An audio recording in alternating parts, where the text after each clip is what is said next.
हाय दोस्तों, मेरा नाम है अजीत कुमार और आप लोग देख रहे हैं मेरा यूट्यूब चैनल अज्जू टेक। दोस्तों, हम लोग ट्रिग्नोमेट्री पढ़ रहे थे। ट्रिग्नोमेट्री हमने त्रिकोणमिति का परिचय पढ़ लिया था। उसके बाद हम पढ़ रहे थे ट्रिग्नोमेट्री के कुछ एप्लीकेशन पढ़ रहे थे। उसमें हम लोग पढ़ रहे हैं दोस्तों ऊंचाई एवं दूरी। ठीक है, ऊंचाई एवं दूरी के हमने कुछ एग्जाम्पल भी देख लिए थे। अभी क्या करेंगे हम लोग, और भी क्वेश्चन देखेंगे। और दोस्तों, हमने एक चीज़ और देखा था, यदि हमको सर उठा के देखना था, सर उठा के देखना था जो किसी ऊपर वाली वस्तु को, ठीक है, अपने से किसी ऊंची वस्तु को, तब जो कोण बनता था दृष्टि रेखा और क्षैतिज रेखा के बीच में, उसको हम लोग बोलते थे उन्नयन कोण या एंगल ऑफ, क्या बोलते थे दोस्तों, एलिवेशन। ठीक है, इसको बोलते थे उन्नयन कोण। ठीक है दोस्तों। और बाकी अगर कहीं हम ऊपर खड़े हैं और हमको कहीं नीचे की वस्तु देखनी है, नीचे की वस्तु देखनी है, तो क्षैतिज से, ठीक है, क्षैतिज से जो कोण बनता था उसको बोलते थे हम लोग दोस्तों अवनमन कोण बोलते थे। ठीक है, इतना हमने सीख लिया था। और ए रेखा और ए रेखा दोनों समांतर थी, इसलिए देखिए जब ये दोनों रेखा समांतर हैं तो जो दृष्टि रेखा है ये दृष्टि रेखा क्या करती थी, इन दोनों रेखाओं को तिर्यक-छेदी रेखा है। ठीक है, इन दोनों समांतर रेखाओं की तिर्यक-छेदी रेखा है, इसलिए जो ए अवनमन कोण है इस कोण के बराबर होगा। क्यों? क्योंकि ये दोनों क्या हो जाएंगे, अंतः एकांतर कोण हो जाएंगे। जब दो रेखाएं समांतर होती हैं तो उनको कोई तिर्यक-छेदी रेखा काटती है तो उनके अंतः एकांतर कोण क्या होते हैं, बराबर होते हैं। इस हिसाब से ये हो जाएगा। ठीक है दोस्तों, इतना हम लोग ने देख लिया था। बाकी ट्रिग्नोमेट्री से हमको पता ही है, हम लोग क्या करेंगे, इसके आगे पढ़ेंगे। ठीक है दोस्तों, चलिए आइए आगे देखते हैं क्या है। आइए दोस्तों देखते हैं क्वेश्चन क्या कह रहा है। 1.5 मीटर लंबा एक छात्र है। छात्र की लंबाई कितनी है दोस्तों, 1.5 मीटर है। एक चिमनी से 28.5 मीटर की दूरी पर खड़ा है। ठीक है, उसकी आंखों से चिमनी के शिखर का उन्नयन कोण कितना दे रहा है, 45 अंश दे रहा है। चिमनी की ऊंचाई ज्ञात कीजिए।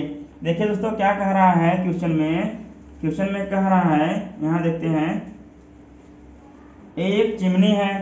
ठीक है, चिमनी के क्षैतिज में एकदम, मतलब ऐसे चिमनी भी मान लीजिए धरती पर है और लड़का भी है। ठीक है, कह रहा है चिमनी से लड़का कितनी दूरी पर खड़ा है, 28.5 मीटर की दूरी पर। जो यहाँ से लेके यहाँ तक की दूरी है कितनी है दोस्तों, 28.5 मीटर है। ठीक है, उसके बाद कह रहा है ये जो लड़का खड़ा है, लड़के की लंबाई कितनी है, 1.5 मीटर। कितनी है दोस्तों, 1.5 मीटर। लड़के की लंबाई कितनी है, 1.5 मीटर दिया हुआ है। ठीक है, इतना हमारा बन गया। अब कह रहा है कि जो लड़के का लंबाई हो गया 5 मीटर, 1.5 मीटर है। कह रहा है जो उसकी आंखों से चिमनी के शिखर का उन्नयन कोण, मतलब आंखों से मतलब यहाँ से शिखर का उन्नयन कोण, मतलब शिखर यहाँ है, शिखर का उन्नयन कोण कितना है दोस्तों, 45 अंश है। कितना है, 45 अंश है। 45 अंश कहाँ बनेगा, क्षैतिज से बनेगा। इसको हम लोग ऐसे मिला लेंगे। ठीक है, ये हो गया हमारा फिगर, हो गया फिगर, बस बन गया दोस्तों, आप लोगों का चित्र बन गया। तो आप लोग क्या करेंगे, क्वेश्चन सॉल्व कर लेंगे। अब इसको कुछ नाम दे देते हैं। मान लीजिए इसको ए दे दिए, इसको बी दे दिए, अब इसको सी दे दिए, इसको डी दे दिए। ठीक है, इसको भी नाम दे देते हैं ई। क्या नाम दे देते हैं, ई। ठीक है दोस्तों, इतना हो गया। अब देखिए ए रेखा और ए रेखा दोनों रेखा क्या है, समांतर है। जब सी डी है, सी डी 1.5 मीटर है, तो ई बी बराबर भी क्या होगा, 1.5 मीटर होगा। क्यों? क्योंकि दोनों रेखाएं एक दूसरे के समांतर है, क्योंकि डी ई समांतर है बी सी के। यहाँ लिखेंगे क्योंकि डी ई समांतर है बी सी के, इसलिए क्या हो जाएगा, देखिए दोस्तों हमारा DE समांतर था BC के, इसलिए CD बराबर BE हो जाएगा, क्योंकि इसकी दूरी और इसकी दूरी दोनों क्या है, बराबर है। इसलिए CD बराबर BE बराबर क्या हो जाएगा, 1.5 मीटर। ठीक है, बस फिगर से आप देखते रहिए, सब कुछ निकल जाएगा।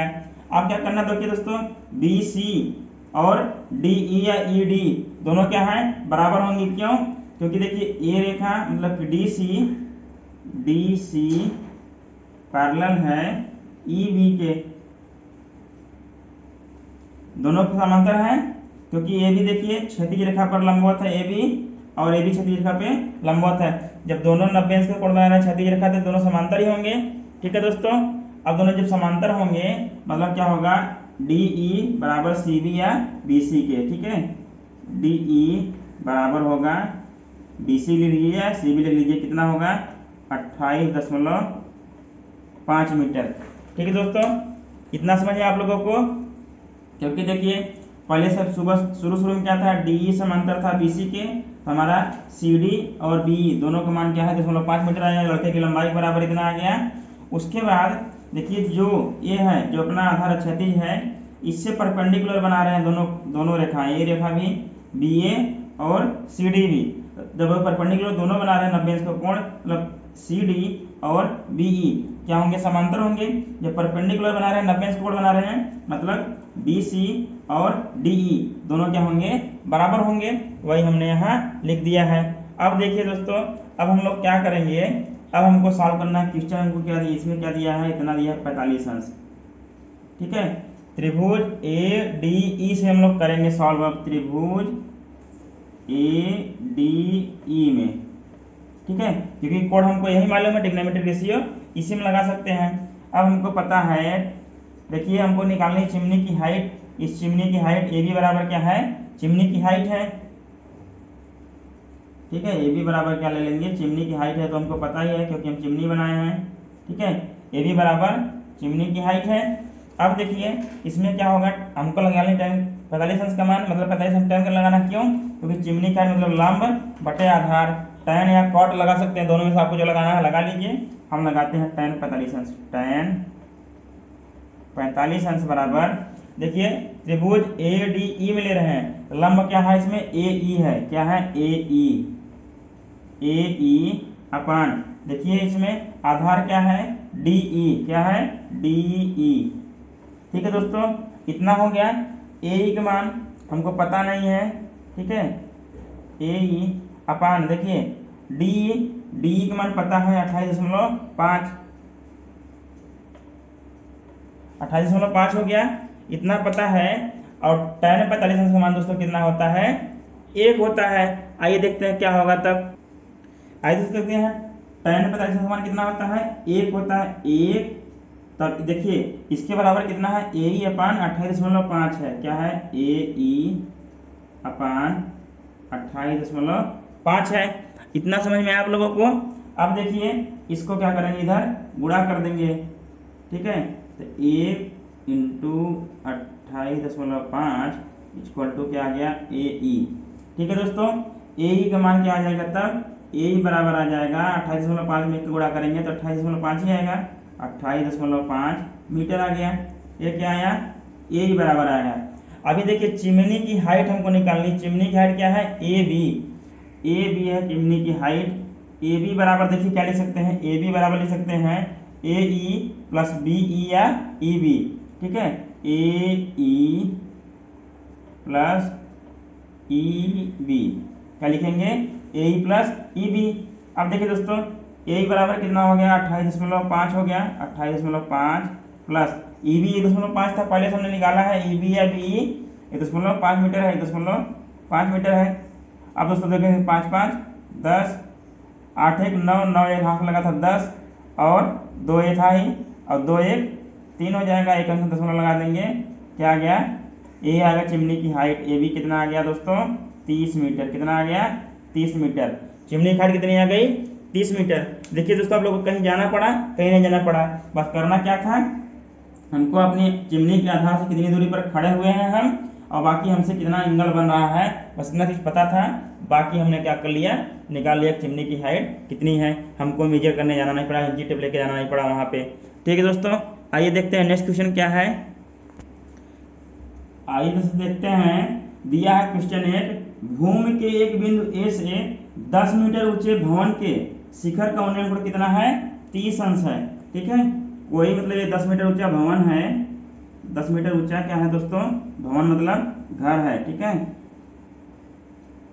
10 मीटर ऊंचा घर है, और कोई बिंदु क्या है यहाँ पे दोस्तों, कोई बिंदु A है, जो A से उसके शिखर का यहाँ 10 मीटर है, ऊंचाई हो गई इसकी, देखिए भवन की, कह रहा 10 मीटर ऊंचा क्या है, भवन है, यहाँ का 10 मीटर ऊंचे भवन के शिखर का उन्नयन कोण, उन्नयन मतलब हम लोग सर उठा के देख रहे हैं, ठीक है। शिखर का उन्नयन कोण कितना आया, 30 अंश कह रहा है कितना है, 30 अंश। कह रहा है कोई बिंदु ए है, ठीक है, कोई बिंदु ए से 10 मीटर ऊंचे भवन, देखिए 10 मीटर ऊंचे भवन के शिखर का उन्नयन कोण है, उन्नयन मतलब ऊपर की ओर देख रहे हैं हम लोग, किधर, ऊपर की ओर देख रहे हैं, उन्नयन कोण कितना है, 30 अंश है, 30 अंश हमने बना दिया इतना, ठीक है दोस्तों, इतना समझ में आया, इतना बना दिया। उसके बाद कह रहा है देखिए भवन के शिखर पर एक झंडा लगा है, भवन के शिखर पर एक झंडा लगा है, और ए से झंडे के शिखर का उन्नयन कोण कितना दिया है, 45 अंश, ठीक है। मान लीजिए झंडा लगा हुआ है, ठीक है, शिखर पे,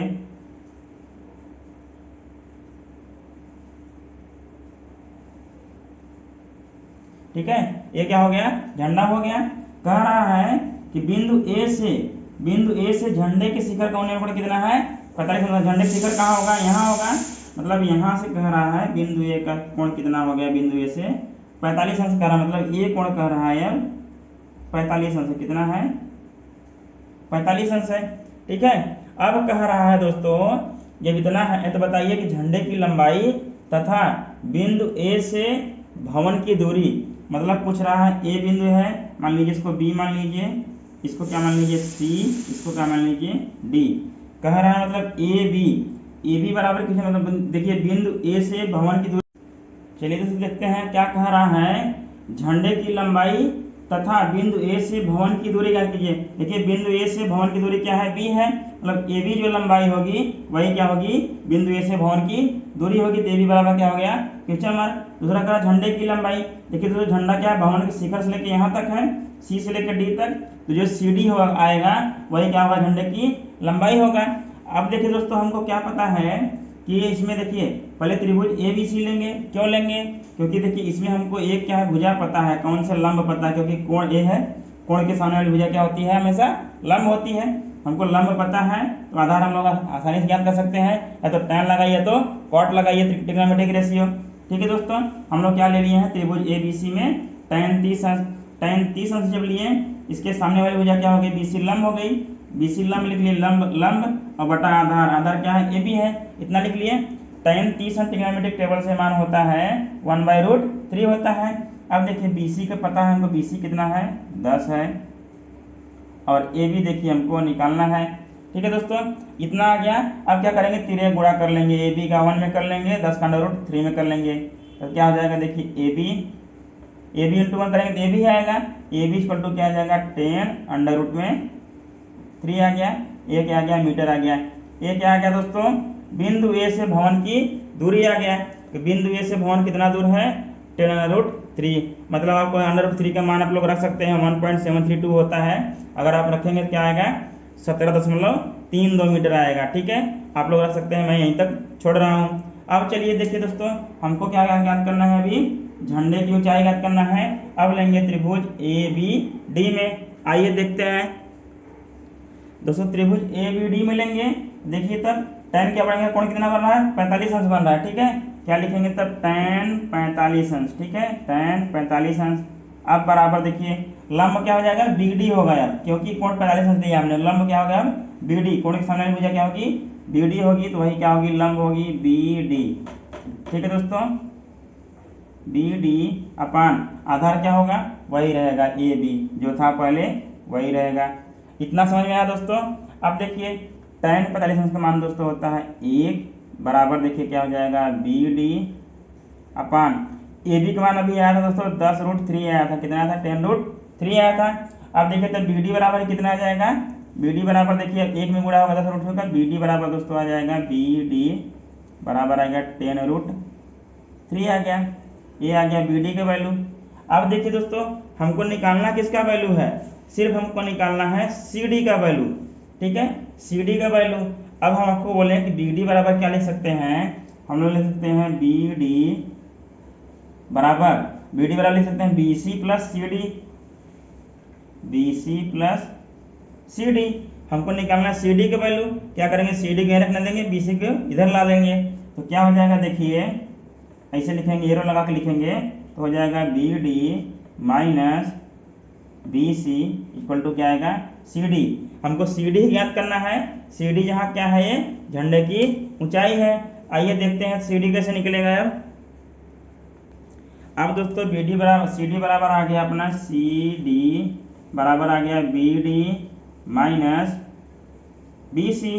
अब सी डी बराबर देखिए बी डी का मान क्या आया है 10√3 आया है माइनस, और इसका क्या मान है बी सी का मान क्या है 10 पहले से पता है। ठीक है दोस्तों, अब देखिए क्या हो जाएगा 10 इसमें भी कॉमन है 10 इसमें भी कॉमन है, कॉमन ले लेंगे 10 कॉमन ले लेंगे, ब्रैकेट में बचेगा √3 फिर 10 माइनस 1 हो जाएगा √3 माइनस 1, यही क्या आ जाएगा मीटर। झंडे की ऊंचाई कितनी आई 10 ब्रैकेट में √3 माइनस 1 मीटर आ गया। ठीक है दोस्तों, हमको दोनों चीज़ पता हो गई। ए बिंदु ए से भवन की दूरी ए बी बराबर 10√3 आया और झंडे की ऊंचाई क्या आया 10 इंटू ब्रैकेट में √3 माइनस 1 आ गया। ठीक है, इतना आया, दोनों का वैल्यू आया। ठीक है दोस्तों, इतना समझ में आया। आइए देखते हैं हम लोग नेक्स्ट क्वेश्चन देखते हैं क्या दिया हुआ है। अब आइए दोस्तों देखते हैं हमको नेक्स्ट क्वेश्चन क्या दिया हुआ है। नेक्स्ट क्वेश्चन हमको दिया हुआ है दोस्तों, एक मीनार की छाया उस स्थिति में 40 मीटर अधिक हो जाती है। ठीक है, अधिक मतलब लंबी हो जाती है और लंबी हो जाती है जबकि सूर्य का उन्नयन कोण 60 अंश से घटकर 30 अंश हो जाता है। तो मीनार की ऊंचाई ज्ञात कीजिए। मतलब कोई कहना क्या सकता है, मान लीजिए कोई मीनार है दोस्तों, यहाँ कोई क्या है, ये क्या है मीनार है। ठीक है, पहले इसका कोण कितना था 60 अंश था। कैसे था उन्नयन कोण, कोई आदमी सूर्य की ओर देख रहा था, मतलब किसी मीनार की ओर देख रहा था, उसका सूर्य का जो उन्नयन कोण था कितना था पहले 60 अंश था। कितना था 60 अंश था। ठीक है, ये मीनार की ऊंचाई थी अपनी। ठीक, ये मीनार था, मान लो ये मीनार था और यहाँ पे क्या है सूर्य स्थित है। तो कोई व्यक्ति था, इसीलिए क्या है सूर्य से यहाँ स्थित है, सूर्य से जो मीनार था, मीनार की छाया कहाँ बन रही थी 60 अंश में यहाँ तक बन रही थी। ठीक है, यहाँ तक बन रही थी। उसके बाद क्या किया आदमी चलता गया इधर और, ठीक है, क्या हुआ धीरे धीरे दिन रात ढलता गया, सूर्य और नीचे जाएगा। ठीक है, नीचे जाएगा क्योंकि दिन ढलता सूर्य कहाँ जाता है नीचे जाता है। क्या हुआ कि एक समय ऐसा आया कि सूर्य का जो है क्या है छाया इतनी दूर गया, जो 40 मीटर और अधिक हो गया ये, और वहां से कोण कितना बनने लगा 30 अंश। मतलब ये कोण कितना हो गया 30 अंश। यही कह रहा है, देखिए कह रहा है, देखिए मान लीजिए कोई आदमी ही होता, हम कहते हैं या सूर्य अगर नहीं है, अगर हम क्वेश्चन को बदल भी दे, देखिए सूर्य मान लीजिए नहीं है, मान लीजिए हम आपको कह दें कोई आदमी पहले यहाँ खड़ा था, यहाँ से मीनार को देख रहा था, जो मीनार को देख रहा था कितना उन्नयन पड़ रहा था 60 अंश बन रहा था। फिर मैं कहूँ कि आदमी यहाँ से 40 मीटर और आगे बढ़ा। ठीक है, 40 मीटर और आगे बढ़ा किधर मीनार से दूर, 40 मीटर मीनार से और दूर गया। ठीक है, मीनार से और दूर गया तब कितना कोण हो गया मीनार के, इसका उन्नयन कोण कितना हो गया तब 30 अंश हो गया। क्योंकि जितना दूर जाएगा उतना कोण हमारा क्या होगा दोस्तों, कोण घटेगा ही, एंगल घटेगा, एंगल बढ़ेगा नहीं। ठीक है, एंगल घटेगा ही तो हमारा घट गया। वही कह रहा देखिए एक मीनार की छाया उस स्थिति में 40 मीटर अधिक हो जाती है जबकि सूर्य का उन्नयन कोण 60 अंश से घटकर 30 अंश हो जाता है। पहले 60 अंश था फिर घटकर 30 अंश हो जाता है, तो 40 मीटर छाया अधिक हो जाती है, मतलब 40 मीटर और छाया इसकी बढ़ जाती है। ठीक है, वही चीज कह रहा है। तो मीनार की ऊंचाई ज्ञात कीजिए। मतलब समझ लीजिए सूर्य पहले यहाँ पे था तो 60 अंश का बन रहा था, अब सूर्य की स्थिति क्या हो गया थोड़ा और नीचे आ गई तो क्या हो गया 30 अंश कोण बनने लगा, क्योंकि छाया बढ़ती जा रही है। आप लोग भी देखे होंगे जब दोपहर में आपके सूर्य जस्ट ऊपर होता है तो आपकी छाया एकदम बिंदु आकार के नीचे बनती है, लेकिन जैसे जैसे क्या होता है दिन ढलता जाता है सूर्य नीचे जाता है और तो आपकी छाया क्या बनती है बड़ी बनने लगती है। ठीक है, वही यहाँ भी कह रहा है।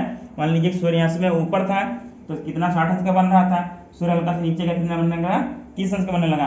लेकिन जब 60 अंश से 30 अंश हुआ तो कितना मीटर अधिक हुआ है 40 मीटर अधिक हुआ, 40 मीटर इधर आई परछाई। और कह रहा है कि मीनार की ऊंचाई ज्ञात कीजिए। मान लीजिए हमको, मान लीजिए इसको ए मान लिए, इसको बी मान लिए, इसको सी मान लिए, इसको क्या कर दिए डी मान लिए, और मीनार की ऊंचाई मान लीजिए हमने क्या मान लिया एच मान लिया। ठीक है, इतना सब कुछ मान लिया। और देखिए 40 मीटर तो पता है हमको। अब मान लेते हैं कि जो बी डी है, बी डी क्या है यक्स है। क्यों, अब आपको मानना है तो मान लीजिए, अगर नहीं मानना है तो मत मानिए, आंसर आ जाएगा बिना माने भी। मान लेंगे तो उसमें वैल्यू सीधे सीधे रखेंगे। ठीक है दोस्तों, आइए अब देखते हैं क्या है क्वेश्चन। आइए दोस्तों देखते हैं हमने मान क्या क्या लिया है। बी सी बराबर हमने क्या मान लिया, एच मान लिया, इसके स्थान पे क्या रखेंगे, एच रखेंगे। और बी डी या डी बी बराबर क्या मान लिया हमने, ठीक है, यक्स मान लिया। ठीक है, सब क्या रहेंगे, मीटर में रहेंगे। अब दोस्तों देखिए, पहले हम लोग क्या करेंगे, त्रिभुज बी सी डी में देखेंगे। पहले त्रिभुज बी सी डी में देखेंगे, पहले एच और एक्स में संबंध ज्ञात करेंगे। बी सी डी में देखिए कोण कितना है, tan 60 अंश, मतलब 60 अंश है। देखिए लंब और आधार में हमको क्या करना है, क्या करना है दोस्तों, हमको क्या करना है, संबंध ज्ञात करना है, तो tan लगाएंगे। तो tan 60 अंश बराबर, देखिए लंब क्या है, बी सी अपान आधार क्या है, बी डी कह लीजिए या तो डी बी कह लीजिए, जो भी कह लीजिए। अब देखिए दोस्तों, बी सी की वैल्यू क्या है, एच है, और बी डी की वैल्यू क्या है, यक्स है। अब देखिए tan 60 अंश का मान क्या होता है, √3 होता है, इक्वल टू क्या हो जाएगा, एच बाई यक्स हो जाएगा। अब यक्स को क्या कर लेंगे, इधर गुणा कर लेंगे। एच बराबर दोस्तों क्या हो जाएगा, तो यक्स बराबर हम लोग कर लेते हैं, एच बराबर कर लीजिए, जो आपका मन करे वो आप लोग करके हल कर सकते हैं, किसी को कोई बाउंडेशन नहीं है। ठीक है, जैसे यहाँ क्या कर लेंगे, गुणा कर लेंगे, क्या हो जाएगा, तब एच बराबर क्या आएगा, √3 इंटू यक्स। इसको क्या कर देंगे, समीकरण 1 कर देंगे। ठीक है दोस्तों, बस हमने क्या किया है, एक्स को यहाँ भाग था, यहाँ ला दिया, क्या हुआ है दोस्तों, गुणा हो गया। तो एच बराबर क्या आ गया, √3 इंटू यक्स। ठीक है, इतना समझ में आया। अब दूसरा त्रिभुज देखेंगे, त्रिभुज ए बी सी में। अब देखेंगे त्रिभुज ए बी सी में। ठीक है, अब त्रिभुज ए बी सी में देखेंगे कोण कितना है दोस्तों, 30 अंश है। यहाँ लेंगे हम कितना, tan 30 अंश। इसके लिए भी लंब देखिए क्या होगा, बीसी ही होगा, क्या होगा, बीसी होगा। अब देखिए अपान आधार क्या हो जाएगा, ए बी, क्या होगा, ए बी। ठीक है, इतना हो गया। अब देखिए हम लोग बी सी को क्या लिख सकते हैं, एच लिख सकते हैं, अपान ए बी को क्या लिख सकते हैं, देखिए A D plus D B जोड़ देंगे क्या आएगा, ए बी आएगा। इसको लिख सकते हैं A D plus D B. ठीक है, क्या आ जाएगा, उतना आ जाएगा। अब देखिए हमारा क्या आया था, tan 30 अंश आया है। tan 30 अंश का मान दोस्तों होता है 1/√3 होता है, इक्वल टू, देखिए 1/√3 इक्वल टू क्या हो जाएगा, देखिए एच अपान क्या हो जाएगा, देखिए एच अपान एडी बराबर कितना आएगा, 40 प्लस, देखिए हमको क्या है, डीबी कितना है, डीबी या बीडी कितना है, यक्स। ठीक है, अब क्या करेंगे दोस्तों, इतना हो गया। जब इतना पता हो गया, आइए आगे देखते हैं। अब क्या करेंगे, तिर्यक गुणा कर लेंगे। जब तिर्यक गुणा करेंगे, देखिए इसका गुणा करेंगे एक में, यह हो जाएगा 40 plus x into 1 equal to, और इसका गुणा करेंगे एच में, क्या हो जाएगा, √3 एच हो गया। इतना वैल्यू आ गया। अब क्या करेंगे, हम वैल्यू ज्ञात करते हैं, क्या क्या कैसे कैसे है, बस मान रखना है समीकरण 1 से। एच का मान समीकरण 1 से रखेंगे, एच का मान समीकरण 1 से समीकरण 2 में रखेंगे। ठीक है, इसका समीकरण 2 मान लेते हैं। आइए हल करते हैं दोस्तों। देखिए दोस्तों क्या है, अब एच का समीकरण 1 से एच का मान समीकरण 2 में रखने पर एच, देखिए समीकरण 2 क्या है, ए है, पहले क्या है, √3 इंटू एच इक्वल टू क्या है, 40 प्लस यक्स। ठीक है, यही चीज है, बस इसको मैंने बाएं लिख दिया और इसको दाएं लिख दिया, सेम टू सेम, मतलब किसी कहीं कुछ किया नहीं है, सेम टू सेम रहेगा। ठीक है, अब देखिए क्या है, √3 तो यही रहेगा, इंटू एच का मान क्या था समीकरण 1 में, √3 इंटू यक्स था। ठीक है, इक्वल टू क्या हो गया, 40 प्लस यक्स।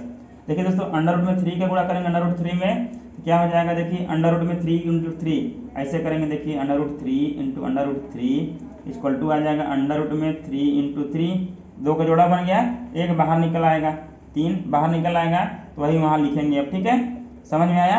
अब देखिए √3 के गुणा करेंगे √3 में, क्या आएगा, 3 और इंटू यक्स, तो है यक्स बराबर 40 प्लस यक्स हो गया। ठीक है, इतना आया। अब देखिए यक्स को इसको इधर लाएंगे, 3x क्या हो जाएगा, 3x minus x, 3x minus x equal to क्या हो जाएगा, तब 40। इधर प्लस एक्स था, इधर आएगा क्या हो जाएगा, माइनस एक्स हो जाएगा। अब 3x में से एक एक्स जाएगा, क्या हो जाएगा, 2x बराबर क्या आएगा, 40। अब x का मान निकालना है, क्या हो जाएगा, 40/2। क्यों, क्योंकि 2 इधर गुणा में दे जाएगा, क्या हो जाएगा, भाग हो जाएगा, तो x बराबर क्या आ जाएगा 20, मतलब x बराबर क्या आ गया, ये 20 मीटर आया, क्या आया 20 मीटर। लेकिन हमको निकालना क्या है, मीनार की ऊंचाई याद करना है, क्या याद करना है, h याद करना है। h बराबर क्या था, अंडर रूट में 3x था समीकरण 1 से, इसका मान क्या रखेंगे, समीकरण 1 में रख देंगे, किसमें रख देंगे, समीकरण 1 में रख देंगे। आइए देखते हैं, अब देखिए दोस्तों क्या करेंगे, h का मान समीकरण 1 में रखेंगे, क्या था h का मान, h इक्वल टू था अंडर रूट में 3 इंटू एक्स था समीकरण 1, h बराबर क्या हो जाएगा अंडर रूट में 3 इंटू एक्स, क्या मान क्या है 20, क्या हो जाएगा 20 में अंडर रूट 3, मीनार की ऊंचाई कितना आ गया दोस्तों 20√3 आ गया। ठीक है, यही आ गया उन्हें मीनार की ऊंचाई जो हमसे पूछा था। बस दोस्तों आपको फिगर बनाना आना चाहिए, आपको हल करने आना चाहिए, हल करना सबको आ जाएगा, बस फिगर बन गया तो आप लोग हल कर लेंगे। कब हल कर लेंगे, जब आप लोगों को ट्रिग्नोमेट्रिक रेशियो पता होगा, कौन सा फॉर्मूला लगाएंगे तो कैसे हल करना है, बाकी आपको धीरे धीरे हल ही करना है, बाकी कुछ है नहीं। ठीक है, इसमें बस हम लोग क्या पढ़ रहे हैं, ऊंचाई हम दूरी पढ़ रहे हैं। दोस्तों अगर आप लोगों को वीडियो पसंद आ रहा है प्लीज़ लाइक कीजिएगा, सब्सक्राइब कीजिएगा, अपने दोस्तों में जरूर शेयर कीजिएगा। ठीक है दोस्तों, धन्यवाद। अब क्या करेंगे, नेक्स्ट लेक्चर हम लोग क्या करेंगे यार, प्रश्नावली को सॉल्व करना शुरू करेंगे। एग्जाम्पल हम लोग बहुत देख लिए, हम लोग क्या करेंगे, प्रश्नावली को हल करेंगे नेक्स्ट लेक्चर से। ठीक है दोस्तों, धन्यवाद।